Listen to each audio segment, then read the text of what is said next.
KB ನ್ಯೂಸ್ಗೆ ಸ್ವಾಗತ.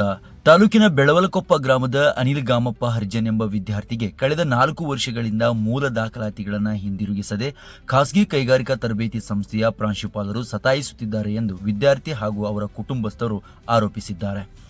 ಅನಿಲ್ ಹರ್ಜನ್ ಅವರು 2022ರಲ್ಲಿ ಶಿಗ್ಗಾಂವಿಯ ಶ್ರೀಮಾತೆ ಕಾಳಿಕಾದೇವಿ ಖಾಸಗಿ ಕೈಗಾರಿಕಾ ತರಬೇತಿ ಸಂಸ್ಥೆಯಲ್ಲಿ ಎಲೆಕ್ಟ್ರಿಷಿಯನ್ ಕೋರ್ಸ್ಗೆ ಪ್ರವೇಶ ಪಡೆದಿದ್ದರು. ಪ್ರವೇಶದ ₹7,000 ಶುಲ್ಕವನ್ನು ಪಾವತಿಸಿ ಅಗತ್ಯ ಮೂಲ ದಾಖಲಾತಿಗಳನ್ನು ಕಾಲೇಜಿಗೆ ಸಲ್ಲಿಸಿದರು. ಆದರೆ ಕುಟುಂಬದ ಆರ್ಥಿಕ ಸಂಕಷ್ಟದ ಹಿನ್ನೆಲೆಯಲ್ಲಿ ಕೇವಲ 1 ವಾರದ ಬಳಿಕ ಕಾಲೇಜು ಶಿಕ್ಷಣವನ್ನು ಸ್ಥಗಿತಗೊಳಿಸಿ ಉದ್ಯೋಗಕ್ಕಾಗಿ ಬೇರೆಡೆಗೆ ತೆರಳಿದ್ದರು. ಕೆಲವು ತಿಂಗಳ ನಂತರ ಕಾಲೇಜಿಗೆ ಸಲ್ಲಿಸಿದ ಮೂಲ ದಾಖಲಾತಿಗಳನ್ನು ಹಿಂದಿರುಗಿಸುವಂತೆ ಮನವಿ ಮಾಡಿದಾಗ ಕೋರ್ಸ್ನ ಸಂಪೂರ್ಣ ಶುಲ್ಕ ಪಾವತಿಸಿದರೆ ಮಾತ್ರ ದಾಖಲಾತಿಗಳನ್ನು ನೀಡುವುದಾಗಿ ಪ್ರಾಂಶುಪಾಲರು ತಿಳಿಸಿದರು ಎಂದು ಆರೋಪಿಸಲಾಗಿದೆ.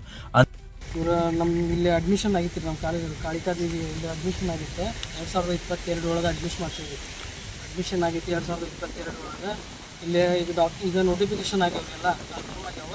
ಈಗ ಅಪ್ಲಿಕೇಶನ್ ಹಾಕ್ಬೇಕಂದ್ರೆ ನಮ್ಗೆ ಡಾಕ್ಯುಮೆಂಟ್ಸ್ ಇಲ್ರಿ, original documents 10th marks card ಕಾಲೇಜ್ನಾಗ ಪ್ರಿನ್ಸಿಪಲ್ ಇಸ್ಕೊಂಡಾಗಿ 4 ವರ್ಷದಿಂದ ನಾವು ಇಲ್ಲೇ ಅಲೆದಾಡತ್ತೀವಿ. ಬಂದು ಕೇಳಿದ್ರೆ ಪ್ರಿನ್ಸಿಪಲ್ ಇಲ್ಲ ಕಾಲೇಜ್ ಅಮೌಂಟ್ ಕಟ್ಟಿ ಫೀಸ್ ಅಮೌಂಟ್ ಕಟ್ಟು. ನಾನು ನೋಡಿ ಇವು ನಮ್ಮ ತಮ್ಮಾರು ನೋಡಿದ್ರೆ ಒಂದು ವರ್ಷನೂ ಬಂದಿಲ್ಲ, 1 ವಾರನೂ ಬಂದಿಲ್ಲ ರೀ ಕರೆಕ್ಟಾಗಿ ಕಾಲೇಜ್ಗೆ.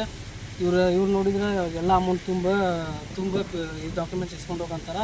ಕೇಳಕ್ಕೆ ಹೋದ್ರೆ ಏನ್ಲಿ ಯಾಕ್ಲಿ ಎಲ್ಲ ಮಾತಾಡ್ತಾರೆ, ಹಿಂಗೆಲ್ಲ ಮಾತಾಡ್ತಾರೆ, ಏನು ಮಾಡ್ಕೋಗಂತಾರೆ. ಫೀಸ್ ಕಟ್ಟಿ ಇದು ಮಾಡಿದ್ದೀವಿ, ಅಡ್ಮಿಷನ್ ಮಾಡಿಸಿತ್ತು, ಈಗೆಲ್ಲ ಅಮೌಂಟ್ ಕಟ್ಟೋದಂತಾರೆ ಇವರು. ಯಾವಾಗ ಕಟ್ಟಿದ್ರಿ? 2022 ಒಳಗೆ 2 ಸಾರಿ ಬಂದಿರಿ ಇಲ್ಲಿ? ಒಂದು 7-8 ಸರಿ ಬಂದು ಹೋಗ್ಯಾವ ಇಲ್ಲೇ. ಬಂದರು ಕೇಳಿದ್ರೆ ನಮ್ಗೇನು ಇದನ್ನ ರೆಸ್ಪೆಕ್ಟ್ ಕೊಡ್ಲಾರಂಗೆ ಮಾತಾಡ್ತಾರ. ಬಂದು ಯಾಕ್ಲಿ ಏನ್ಲಿ ಏನು ಮಾಡ್ಕೋಗಂತಾರ. ಅದಕ್ಕೆ ನಾವು ಹಿಂಗಾಗಿ ಇದು ಮಾಡತ್ತೀವಿ. ಯಾಕ್ಲಿ ಏನ್ಲಿ ಅಂತ ಹೇಳಿ ಮಾತಾಡ್ತಾರೆ ಸರ್. ರೆಸ್ಪೆಕ್ಟ್ ಕೊಡೋಂಗಿಲ್ಲ, ನಿಮ್ಮ ಕೈಕಾಲು ಬೀಳ್ತೀನಿ ಅಂದ್ರು ಡಾಕ್ಯುಮೆಂಟ್ಸ್ ಕೊಡತ್ತೀವಿ ಸರ್. ನಮ್ಮ ತಮ್ಮಂದೀಗ 4 ವರ್ಷ ಆಯ್ತು ರೀ, ನಮ್ಮ ತಮ್ಮನ ಜೀವನ ಹಾಳಾಗೈತಿ. ಏನು ನೋಟಿಫಿಕೇಶನ್ ಆಗಿವೆ, ಅಪ್ಲಿಕೇಶನ್ ಹಾಕಕ್ಕೆ ಬರಂಗಿಲ್ಲ ಅದಕ್ಕೀಗ. ಇದರಿಂದ ಹಲವು ಬಾರಿ ಕಾಲೇಜಿಗೆ ಭೇಟಿ ನೀಡಿ ಮನವಿ ಮಾಡಿದರೂ ಮೂಲ ದಾಖಲಾತಿಗಳನ್ನು ನೀಡದೆ 4 ವರ್ಷಗಳಿಂದ ಸತಾಯಿಸಲಾಗುತ್ತಿದೆ ಎಂದು ವಿದ್ಯಾರ್ಥಿ ಸಹೋದರ ಅನಿಲ್ ಹರ್ಜನ್ ಅಳಲು ತೋಡಿಕೊಂಡಿದ್ದಾರೆ. ಈ ಕುರಿತು ಪ್ರತಿಕ್ರಿಯಿಸಿದ ವಿದ್ಯಾರ್ಥಿ ಅನಿಲ್ ಹರ್ಜನ್, ನಾನು ಪ್ರವೇಶದ ವೇಳೆ ₹2,000 ಶುಲ್ಕವನ್ನು ಪಾವತಿಸಿದ್ದೇನೆ. 4 ವರ್ಷಗಳಿಂದ ಹಲವು ಬಾರಿ ಮೂಲ ದಾಖಲಾತಿಗಳನ್ನು ಕೇಳಿದರೂ ಇದುವರೆಗೂ ನೀಡಿಲ್ಲ. ಇದರಿಂದ ಭವಿಷ್ಯಕ್ಕೆ ತೀವ್ರ ತೊಂದರೆಯಾಗುತ್ತಿದೆ. ಸಂಬಂಧಪಟ್ಟ ಅಧಿಕಾರಿಗಳು ಮಧ್ಯ ಪ್ರವೇಶಿಸಿ ನನಗೆ ನ್ಯಾಯ ಒದಗಿಸಬೇಕು ಎಂದು ಮನವಿ ಮಾಡಿದ್ದಾರೆ. News desk, KB news Karnataka, Haveri. ಏನು ಕೊಟ್ಟಿಲ್ಲ. ಮತ್ತು ನನಗೀಗ ಒರಿಜಿನಲ್ ಮಾರ್ಕ್ಸ್ ಕಾರ್ಡ್ ಬೇಕು. ಯಾವಾಗ ನೀವು ಫಸ್ಟ್ ಆ ಟೈಮ್ ಅಡ್ಮಿಷನ್ ಮಾಡಿಸಿದ್ರಲ್ಲ ಅವಾಗ ಬಂದು ಕೇಳಿದ್ರಿ ನೀವು? ಕೇಳಿದ್ವಿ, ಒಂದ್ಸಲ ಕೇಳಿದ್ವಿ, 4 ಸಲ ಬಂದು ಕೇಳಿದ್ವಿ.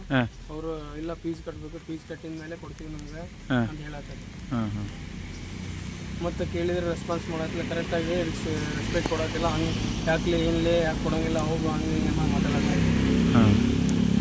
ಅಂದಾಗ ಕಾಲೇಜ್ನಾಗ ಪ್ರಿನ್ಸಿಪಲ್ 2,000 ಕೂಡ 3,000 ಕೂಡ ಕೊಡ್ತೀನಿ ಅಂತ ಹೇಳಿ ರೊಕ್ಕ ಕೇಳ್ತಾರೆ. ಎದ್ರ ಸಂಬಂಧ 2,000 ಕೊಡ್ಬೇಕು ಅವ್ರಿಗೆ?